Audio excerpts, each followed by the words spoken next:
गर्मी की एक उमस भरी शाम थी। नदी के किनारे बांस की मचान पर 3 मछुआरे रामू, श्याम और हरिया काका बैठे थे। वे मछली पकड़ने की तैयारी कर रहे थे, लेकिन ठंडी हवा का नामो निशान नहीं था। चारों तरफ घुटन और उमस थी। हरिया काका बार बार पंखा झुलाते हुए बोले, उफ, ये गर्मी तो जान ले रही है। रामू, श्याम, कल बाजार लगेगा, सुबह जल्दी निकलना होगा, कहीं फिर से सो मत जाना। अरे काका, चिंता मत करो, मैं तो सुबह सुबह घाट पर पहुंच जाऊंगा। मैं भी जल्दी आ जाऊंगा, मेरी तरफ से निश्चित रहो। बात तय हुई। सुबह सूरज की किरणें नदी पर फैलने लगी। बरगदा गांव के मछुआरे अपने अपने जाल लेकर नदी की ओर निकल पड़े। कोई छोटी नाव में तो कोई पुराने तरीके से मछली पकड़ने लगा। रामू, श्याम और हरिया काका अपनी नाव किनारे बांधकर मछलियों से भरा जाल कंधे पर लादे बाजार की ओर चल दिए। तभी बलराम नाम का एक और मछुआरा उनका रास्ता रोक कर आया। अरे श्याम दा, आज तो खूब मछली पकड़ी है, लगता है बाजार में अच्छी कमाई होगी। और तूने क्या कम पकड़ी है? तेरी मछली तू अकेले बेचेगा, सारा मुनाफा तेरा। हम तीनों को तो हिस्सा बांटना पड़ता है। अब बता, असली फायदा किसका होता है? अरे दा, मजाक कर रहे थे, बात को टाल दो। वैसे तुम लोग बाजार जा रहे हो ना, मैं भी चल रहा हूँ, पर रमेश का कुछ पता नहीं। उसे ढूंढते ढूंढते थक गया, शायद वे अकेले मछली पकड़ने निकल गया। मुझे लगता है वो काला ताल की ओर गया है। काला ताल, वो तो मनहूस जगह मानी जाती है। ऊपर से वहाँ मगरमच्छ भी रहे, उसे वहाँ जाने की क्या जरूरत थी? कल रात रमेश और मोहन छुप कर कुछ बातें कर रहे थे। मैंने सुना वो दोनों काला ताल की ओर जाने वाले थे। अरे ये क्या बात हुई? बाजार शुरू होने वाला है और हम यहीं अटके हैं। जल्दी चलो काका। चारों मछलियों के टोकरे उठाए बाजार की ओर चल पड़े। बाजार की भीड़ में मछलियां बिकने लगी। दिन ढलते ढलते रामू, श्याम और हरिया काका अपनी मछलियां बेचकर बांस की मचाने पर लौट आए। हर शाम गांव के लोग यहाँ गपशप के लिए जमा होते, पर आज कोई नहीं आया। हरिया काका तंबाकू चबाते हुए चुपचाप बैठे थे। पैसे से मछुआरे होने के साथ साथ वे ओझा विद्या भी जानते थे, लेकिन इसके लिए कभी पैसे नहीं लिए। कोई पैसा देना चाहता तो वे हंसकर कहते, दूर भगाओ, मैं अपनी विद्या का अपमान नहीं करवाऊंगा। ये पैसे बूढ़ी माता की पूजा में चढ़ा दो। हरिया काका अकेले रहते थे, शादी नहीं की, लेकिन गांव में कोई संकट आता तो सबसे पहले मदद को पहुंचते, इसलिए गांव वाले उनका बहुत सम्मान करते। तभी रामू ने पूछा, काका, आज कोई नहीं आया? बूढ़ी माता की पूजा की बात भी थी, सब भूल गए क्या? हाँ, मैं यही सोच रहा था। इस बार चंदा जमा करने की जिम्मेदारी श्याम को देना चाहता था, पर वो कहीं दिख ही नहीं रहा। रामू, तू ही ये जिम्मा ले ले। ठीक है काका, मैं संभाल लूंगा। तभी श्याम हाँफता हुआ मचाने पर पहुंचा। उसकी आवाज में घबराहट थी। काला ताल के किनारे किसी ने मोहन को देखा, पर रमेश का कोई अता पता नहीं। लोग कह रहे हैं मोहन जैसा पागल हो गया है। सब उधर जा रहे हैं, तुम लोग भी चलो। तीनों जल्दी जल्दी काला ताल की ओर दौड़ो। वहाँ पहुँचते ही देखा एक बड़े पेड़ के नीचे भीड़ जमा थी। मोहन पेड़ के नीचे बैठा पागलों की तरह बड़बड़ा रहा था। रमेश को खींच ले गया, खून, इतना खून, रमेश को खींच ले गया। भीड़ में लोग तरह तरह की बातें कर रहे थे। रामू कुछ बोलने ही वाला था कि हरिया काका ने उसे रोका। रहने दो रामू, इसने कुछ भयानक देख लिया है, इसे तंग मत कर। बलराम को संभाल, वो टूट गया है। बलराम की आंखों में आंसू थे। रमेश उसका पुराना जोड़ीदार था। मचाने पर वापस लौटकर तीनों उस घटना की चर्चा करने लगे। काका, मुझे लगता है मोहन झूठ बोल रहा है, कुछ गड़बड़ है। हाँ, मुझे भी शक है। मगरमच्छ ने रमेश को खींच लिया और मोहन को छोड़ दिया। ये बात पचती नहीं। अरे हो सकता है रमेश जाल फेंक रहा हो, और मगरमच्छ ने उसे खींच लिया। फिर जो हुआ वो तो मोहन बता ही रहा है। फिर भी काका, रमेश की तलाश करनी चाहिए, शायद वो किसी टापू पर छुपा हो। पागल हो गया है? मोहन ने खून देखा है, इसका मतलब मगरमच्छ उसे ले गया। अब और क्या बचा है? श्याम चुपचाप हो गया, जैसे कुछ सोचने लगा। रामू ने पूछा, श्याम, तुम इतने चुप क्यों हो? कुछ सोच रहे हो? हाँ, मैं सोच रहा हूँ, तुम लोगों को क्या चिंता? तुम्हारा कोई परिवार नहीं, लेकिन मेरा है। मेरी बीवी मुझे रोज ताने मारती है कि इस कमाई से घर नहीं चलता। अब मुझे हम बराबर बांटते आए हैं, अब अचानक और कमाई करनी होगी। अरे, इतने साल से हम बराबर बांटते आए हैं, अब अचानक ये क्या बात? अरे, मैं पहले से ही सोच रहा था, अब और बर्दाश्त नहीं होता। तुम लोगों का खर्चा कम है तो तुम्हारा हिस्सा भी कम होना चाहिए। ये क्या बकवास है? नाव खरीदते वक्त तो ये बात नहीं थी। हिस्सा बराबर बटेगा, ये तय हुआ था। रामू, श्याम की बात में भी कुछ दम है, उसके परिवार का खर्चा है। नहीं काका, हिस्सा बराबर ही रहेगा, इसमें कोई बदलाव नहीं होगा। श्याम का गुस्सा सातवें आसमान पर था। तो फिर ज्यादा मछली पकड़नी होगी, और ज्यादा मछली कहाँ मिलेंगी? काला ताल में। क्या आज रमेश के साथ जो हुआ उसे भूल गए? काला ताल में जाना ठीक नहीं। अरे, रमेश से गलती हुई होगी, हम सावधानी बरतेंगे। या तो काला ताल चलो या मेरा हिस्सा बढ़ाओ।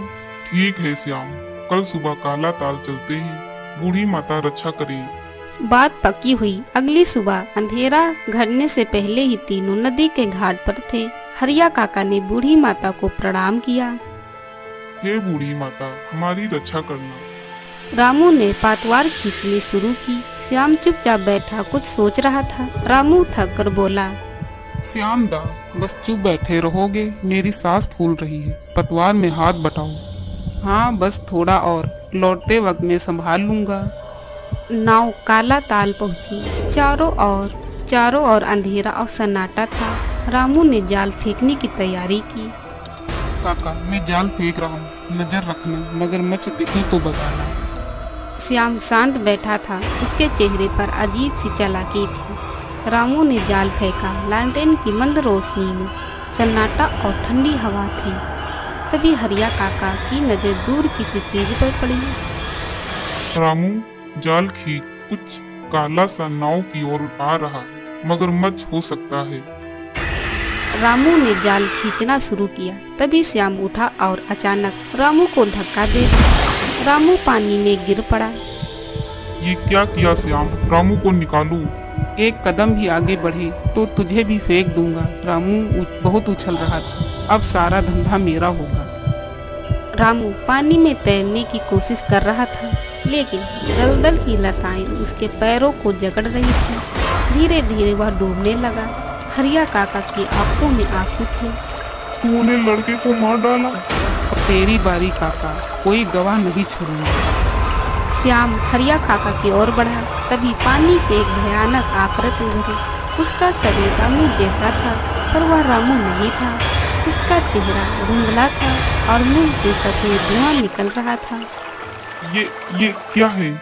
रामू की आत्मा ने श्याम को उसी काला ताल में फेंक दिया। तभी रामू का शरीर हवा में उड़ता हुआ उस नाव पर आ गया। उसी ताल में से एक आकृति निकली। उसने गूंजते हुए कहा, मैं रमेश हूँ। मोहन ने मुझे धोखे से मारा था। उसका मकसद था मेरी नाव हथियाना। मैंने उसे आज इस ताल में दफना दिया। रामू जिंदा है, उसे ले जाओ और दोबारा कभी इस मनहूस ताल में मत आना। आकृति गायब हो गई। हरिया काका ने रामू को होश में लाया और उसे लेकर गांव लौट गए। काला ताल की कहानी गांव में एक सबक बन गई। लालच और धोखे का अंजाम कभी अच्छा नहीं होता। काला ताल की घटना के बाद बरगदा गांव में सन्नाटा परस गया। रामू और हरिया काका उस भयानक रात को भूल नहीं पाए। श्याम का लालच और रमेश की आत्मा की बात गांव में आग की तरह फैल गई। लोग अब काले ताल की ओर जाने से भी डरने लगे। रामू जो उस रात बाल बाल बचा था, अब भी वह सदमे में था। हरिया काका ने उसे संभाला और मछली पकड़ने का काम फिर से शुरू करने की ठानी। लेकिन अब नाव पर सिर्फ वो दोनों थे। एक शाम बांस की मचाने पर बैठे रामू और हरिया काका बात कर रहे थे। काका, मुझे अब भी विश्वास नहीं होता श्यामदा ने ऐसा क्यों किया। और वो रमेश की आत्मा, क्या वो सचमुच थी? रामू, काला ताल कोई साधारण जगह नहीं है। वहाँ कुछ तो है जो इंसान के लालच को दंड देता है। रमेश ने हमें बचा लिया, पर अब हमें सावधान रहना होगा। तभी बलराम, जो रमेश का पुराना जोड़ीदार था, मचाने पर आया। उसके चेहरे पर चिंता थी। काका रामू, सुना तुमने? मोहन गायब है। काला टाल की घटना के बाद से कोई नहीं जानता वो कहाँ गया। लोग कह रहे हैं शायद उसे भी रमेश की आत्मा ले गई। मोहन का लालच ही उसकी सजा बना, पर हमें अब अपने काम पर ध्यान देना है। रामू, कल सुबह नदी के दूसरी छोर पर चलते हैं, काला ताल की तरफ नहीं। ठीक है काका, लेकिन मुझे डर लगता है अगर फिर कुछ हुआ तो। बूढ़ी माता हमारी रक्षा करेंगी, बस लालच से दूर रहो बेटा। अगली सुबह रामू और हरिया काका नदी के सुरक्षित हिस्से की ओर निकले। उन्होंने जाल डाला और मछलियाँ पकड़ी। बाजार में मछलियों को बेचकर दोनों ने अच्छी कमाई की। लेकिन गांव में एक नई अफवाह फैल रही थी। कुछ लोगों ने रात में काला ताल के पास अजीब सी रोशनी और गुस्साहट सुनी। गांव के बुजुर्ग कहते थे कि वहां रमेश की आत्मा अब भी भटकती है, लालची लोगों को सबक सिखाने के लिए। एक दिन बलराम ने रामू और हरिया काका को बताया कि एक नया मछुआरा रघु गांव में आया है। वो काला ताल में मछली पकड़ने की बात कर रहा था। काका, ये रघु कुछ ज्यादा ही लालची लगता है। कहता है काला ताल में मछलियाँ बहुत हैं, वो वहाँ जाकर खूब कमाई करेगा। मैंने मना किया पर वो सुनता नहीं। ये नया लड़का पागल है, उसे मालूम नहीं वहाँ क्या क्या हुआ है। रामू, बलराम, तुम दोनों उसे समझाओ। काका, अगर वो नहीं माना तो क्या हम उसे जबरदस्ती रोके? नहीं बेटा, उसे उसका सबक खुद सीखने दो, लेकिन हम उसका साथ नहीं देंगे। रघु ने किसी की नहीं सुनी। अगली रात वो अकेले ही काला ताल की ओर निकल गया। रामू और बलराम चुपके से उसका पीछा करने लगे, ये देखने के लिए कि क्या होता है। हरिया काका ने मना किया, पर उनकी जिद के आगे वो मान गए। बलराम देख, रघु जाल डाल रहा है, हमें पास नहीं जाना चाहिए।